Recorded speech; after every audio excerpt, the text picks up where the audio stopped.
उन्होंने कोई ऐसा नोटिस निकाला है, अभी हमने पढ़ा नहीं, कुछ नहीं देखा नहीं, जस्ट एक मीडिया में देखा है, पढ़ के उसके बाद ही हम कुछ बयान आप तक दे सकते हैं। ऑर्गेनाइजेशन को बैन करना और इत्तेहादुल मुस्लिमीन को बैन करना और मीर भाई साहब की जो ऑर्गेनाइजेशन है we condemn it in strongest words. क्या हुआ?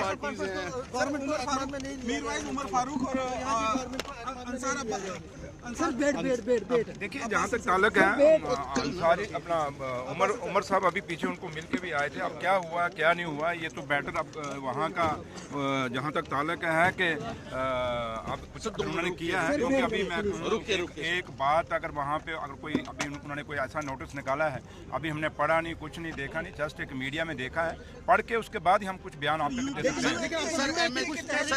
मैंने कहा जब तक हमने उसको सुना नहीं, अपनी आंखों से देखा नहीं, मीडिया के थ्रू हमने सुना है, और जब तक हम खुद नहीं देख लेते क्या है, उसको एग्जामिन नहीं कर लेते, उसके पहले मैं क्या बयान दूंगा?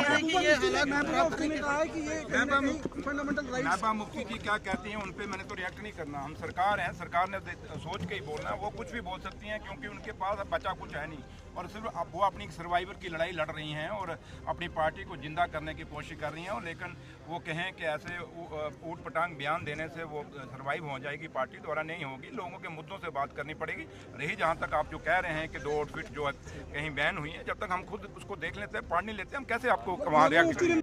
Religious organizations है, खासकर मीर भाई साहब अभी they initiated a dialogue. He tried to reach out to the people in India and the government of India.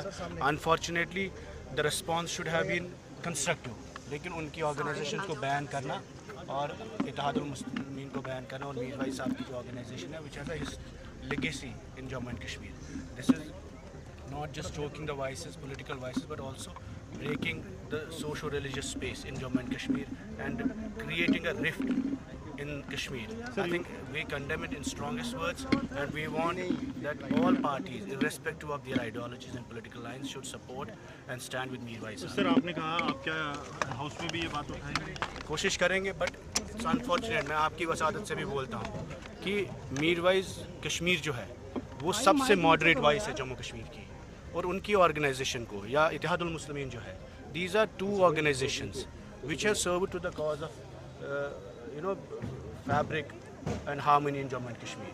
किसी भी तरीके में मीर भाई साहब never advocated violence or advocated disharmony in Jammu and Kashmir. He has appreciated the idea of dialogue and reconciliation in Jammu and Kashmir.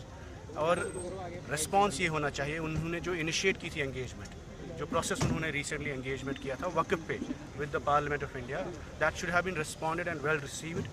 और unfortunately इस तरीके में उनकी ऑर्गेनाइजेशंस को बैन करना, चाहे वो अवामी एक्शन कमेटी हो, इत्तेहादुल मुस्लिमीन हो और